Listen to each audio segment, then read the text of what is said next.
This used to be the property of the Australians, with the awesome foursome winning the World Championship in 90 and 91 and the Olympic title. But these are the men who own the title now, the world champions from France, having won that in the Czech Republic 12 months ago. They're in lane 3. Set. Go. Interesting new combination here from the British, who started terribly slowly. The Olympic and world champions, Johnny and Greg Searle, sitting in the middle of the British crew there. They've changed boat, gone into the coxless 4, but they haven't had a very good start just there. Well, furthest away in lane number 1 are Poland, then Germany in 2, France in 3, Italy all in blue in lane 4. In lane 5, just lagging behind at the moment, the British, and closest to you are Slovenia in lane number 6. And it's the Slovenes who've actually taken the lead there, with Italy in close attention as they come up to the 250 mark. Slovenia nearest the camera, but Italy looking strong. Poland on lane 1 were second last year, silver medalists. But the French have actually held true. They were very strong at Henley 2 months ago, strong again in Lucerne, and they start favourites here. But Italy are a strong crew. Italy have been coached now by Lamura, the Avagnale coach, and he's taken over the whole of the Italian team, and they're having a wonderful regatta. Mark Weber, the man setting the rhythm for the German outfit, a different group to last year. They finished 6th in the World Championships. Italy were 7th. And Britain, here stroked by Rupert Obholzer, were in 5th place as they come to the first quarter. And through in front there, just the French in the lead, ahead of Italy, with Germany 3rd and Slovenia in 4th place. As the British 4 are trailing badly here. They are notoriously bad starters, and they have a phenomenal second half, the Searle brothers. Whether the two men on either end, Rupert Obholzer and Tim Foster, can stay with these two Searle brothers when they really get going remains to be seen. But at the moment they're trailing, and Italy there is moving very well out in front of them. Indeed, the man at stroke, Carlo Monati, he's the new man in the crew this year, comes from the quad, but he's got a couple of bronze and a silver World Championship medal to his credit, but he, like all the rest of his crew, would like to pick up the gold today. But they're going to have to go some to beat the French. Yes, indeed they will. I mean, the French have been very superior for the last 2 years.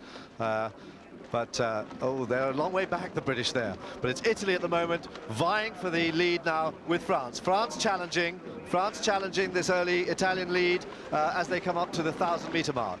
Indeed, those two crews have got a good advantage. They've split away from the rest, so they're really putting the others under real pressure. Italy, though, just the narrow leaders ahead of the French. The statistics from the first quarter.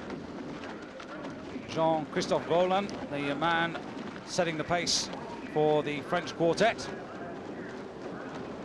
Very good long driving style from both of these crews.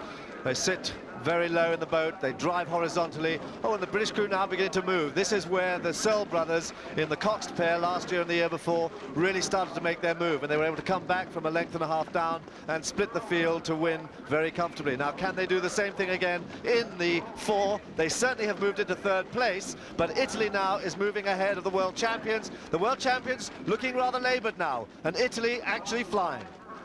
And just about at the same time, Italy and Britain moving. Italy, of course, have the advantage of being able to see everything. The British have to be slightly telepathic. Yes, this British crew has really only come together at the last moment. They weren't able to race in Lucerne. They did race France at Henley 2 months ago and then had to rest because of injury to Tim Foster's back, the man rowing there in the bow seat. But this is rather untried, and they are really shifting now. They are moving on France, and with 700 meters to go, this is really where it now counts. Can they do what they've done before in the pair? Can they do it as a 4 now? And it really is getting tough out there. Italy by just about half a length over France, who are not really making any impression. The British steadily, slowly, beginning to put themselves on terms. Well, they're looking very good. They're at 38 strokes a minute. Quick look there from Johnny Searle, and they start to push it up again. But it's Italy in front. Italy by 3/4 of a length from France, the world champions. Italy looking for another gold medal as they come into the last 500 meters. And just putting the watch on Great Britain there, Dan, 1:26.78, the fastest crew through that 3rd quarter. They are moving. They came back. They were 6th at the start. They were very slow starting. They moved from 5th at fire at the first 500, and they've moved now into 3rd place and pressing hard on the French. But the Italians have found yet another gear, haven't they? They really have. They've got tremendous power there. They are flying, and there's nothing going to stop them.